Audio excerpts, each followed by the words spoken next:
aquilo que a gente chama de frustração, Deus pode estar chamando de proteção, irmão. Deus pode estar poupando você de algo melhor que Ele tem logo à frente. Irmão, vamos ser sinceros, tem algum homem comigo aqui e fala, tem que treinar melhor isso aqui, hein, galera. Eu vou beber uma água e dar uma chance, respira aí.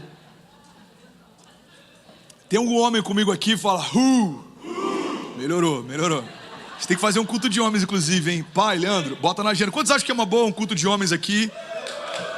Faz um barbecue, faz um stand de tiros aqui atrás. Que mais?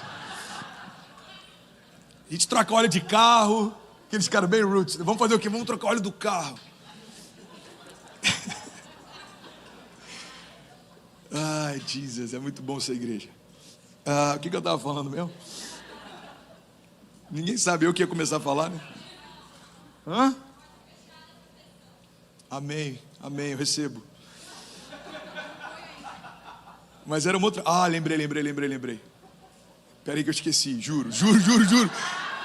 Cara, eu lembrei e esqueci tão rápido, que loucura. Lembrei, agora foi. Os homens que estão comigo aqui. Vamos ser sinceros, irmão.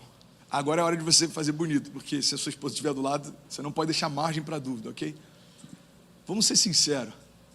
Você já teve uma namorada que você sofreu quando o relacionamento terminou? Com exceção do Leandro. Mas hoje você olha para trás e você fala, Deus, obrigado pelo livramento. Alguém já passou por isso?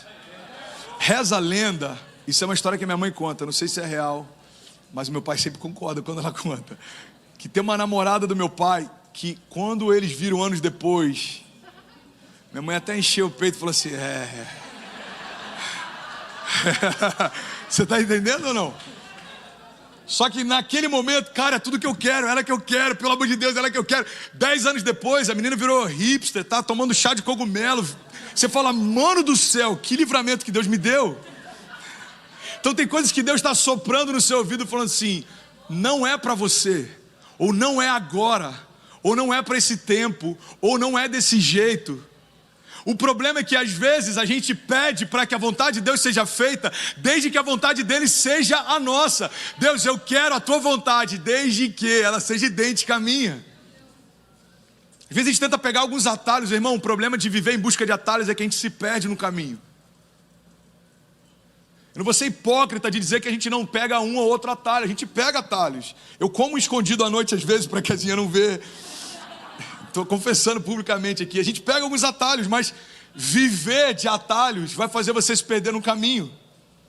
Então eu preciso entender, cara, Deus sabe do que está fazendo. Olha que coisa louca aí. Essa percepção. Deixa eu desenhar isso de forma quase didática. Eu tenho 33 anos. Alguém pode dizer, uau. Obrigado, gente. Eu sei que eu estou conservado, não parece.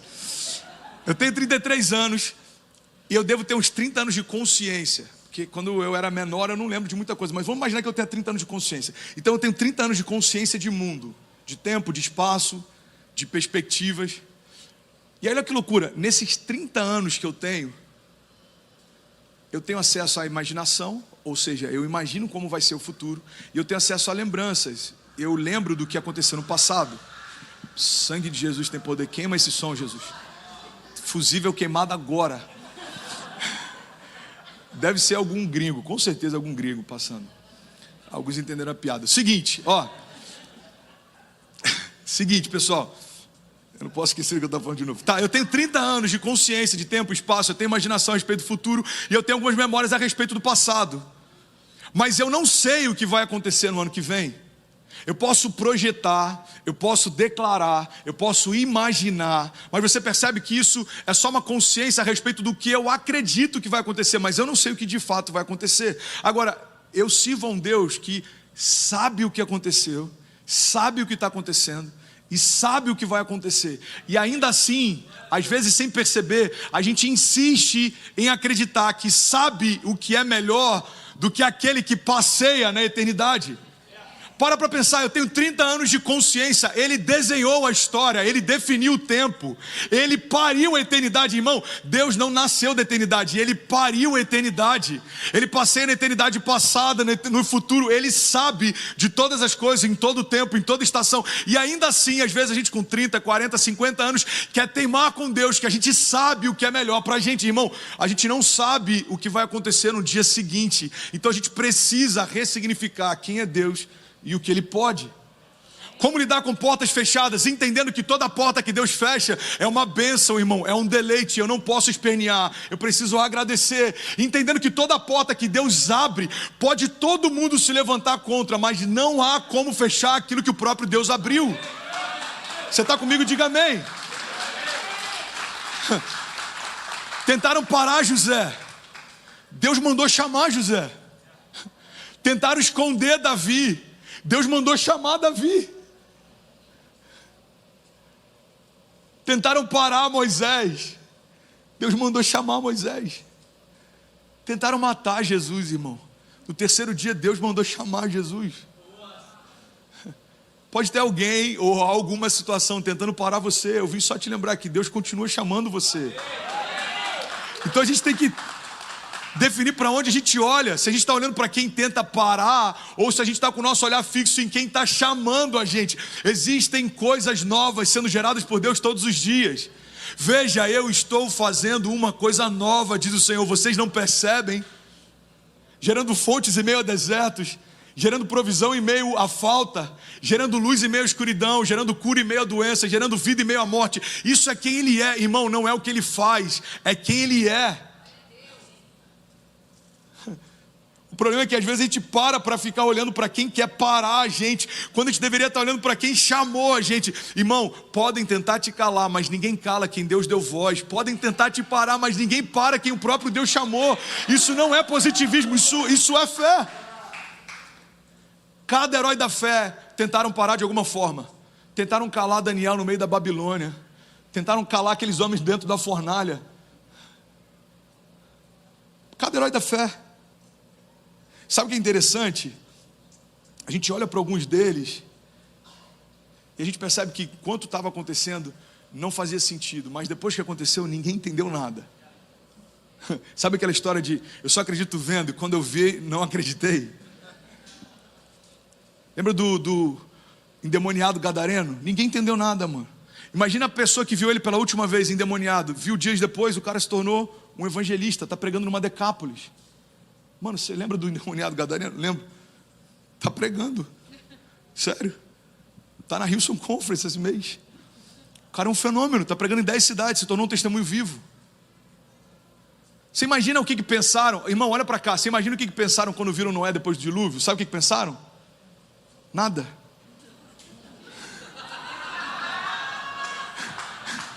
Ninguém estava lá. Deixa eu clarificar aqui, ó. Você vai vendo o delay que as loiras vão entendendo depois. Aí você vai... Vou explicar melhor.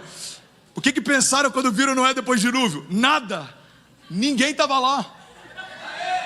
Mas todo mundo tinha... Cara, isso é muito forte. Todo mundo tinha uma opinião para dar a respeito do que Noé estava fazendo enquanto ele estava fazendo.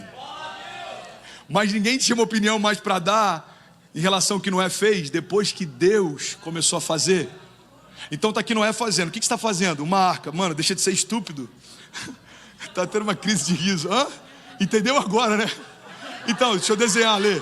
Teve uma arca, veio um dilúvio, depois não tinha mais nada. Então quem dava opinião antes do dilúvio não tinha opinião depois do dilúvio. Por quê? Porque acabou a história. Deus ressignificou a história. Irmão, olha para mim. Noé está lá construindo a arca. Todo mundo olha e fala, estúpido. Começa a cair as primeiras gotas de chuva. Fenômeno. Eu vou trazer para o mundo do business, ok? Eu li uma frase um tempo atrás que eu achei incrível. Diz o seguinte, a diferença entre o louco e o, sei lá, o empreendedor, o ousado, você pega a característica que você quiser, é que o louco desistiu. Porque se o Elon Musk tivesse desistido um pouco antes de acontecer o PayPal, a gente não teria visto ele fazer a Tesla ou o SpaceX. Se o cara que inventou a lâmpada, ou a internet, ou o ar-condicionado, alguém pode dizer glória a Deus pelo cara que inventou o ar-condicionado? Glória a Deus, que Deus o tenha, deve estar bem refrigerado num lugar seguro, que esse cara é um fenômeno.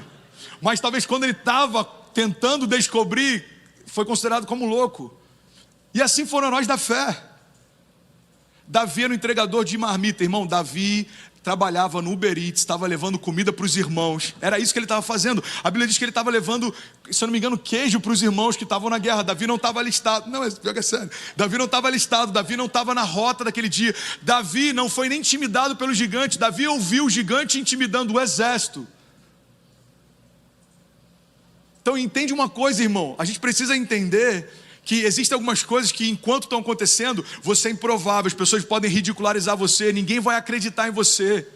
Só que depois que Deus cumpre o que Ele prometeu, tudo faz sentido. Então o convite de Deus é, que tal você começar a andar segundo a altura da identidade que eu te dei? Você não precisa esperar o trono para andar como um príncipe, você não precisa esperar a tempestade passar para acalmar o teu coração. E esse é o maior desafio, irmão. O nosso coração ficar em paz quando a crise passa, isso não é fé. Isso é óbvio. Qualquer pessoa que crê em Buda ou qualquer outra coisa consegue descansar depois da tempestade.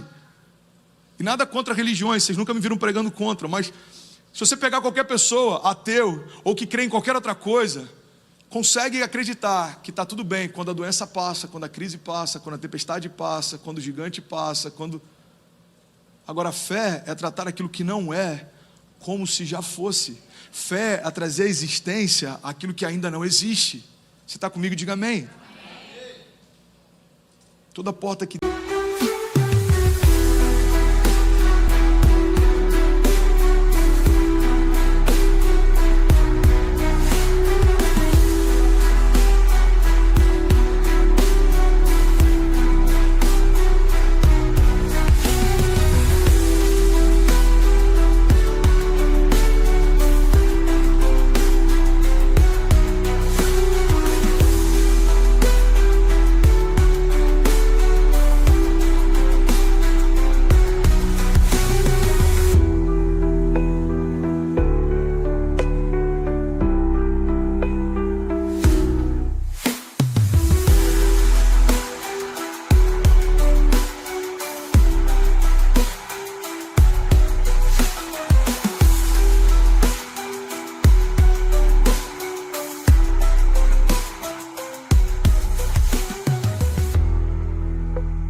Deus fecha, irmão. A gente tem que ter esse entendimento. É uma promessa que se abre. E aí, tudo bem? Você acabou agora de assistir um vídeo. Se você ainda não está inscrito, já se inscreve também no nosso canal, ativa esse sininho aqui embaixo de notificação e toda vez que eu fizer uma live ou estiver transmitindo uma mensagem ao vivo, você vai ser um dos primeiros a saber. Mas eu deixei mais 2 indicações aqui que eu espero que façam muito sentido para você. Então já aproveita e clica para assistir a próxima mensagem, beleza? Seja bem-vindo ao time de incendiários e eu espero de verdade que essas mensagens mudem a sua vida como elas têm mudado a minha também. Até a próxima. Valeu!